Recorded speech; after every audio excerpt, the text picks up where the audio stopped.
Before you get started, ensure you have all the elements and pieces ready to go.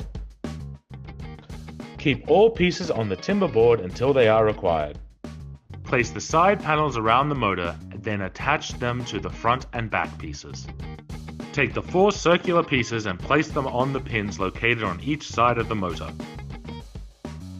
Screw 2 of the small rectangular pieces onto each bottom side, assemble the 2 arms as shown in the display, and place them on each side of the robot using screws and screwdriver. Ensure not to tighten them too much as it may restrict the mobility of the system. Use the tape and battery case to install the batteries, then connect the conducting wires. Ensure the proper connection for the optimal function of your NinjaBot.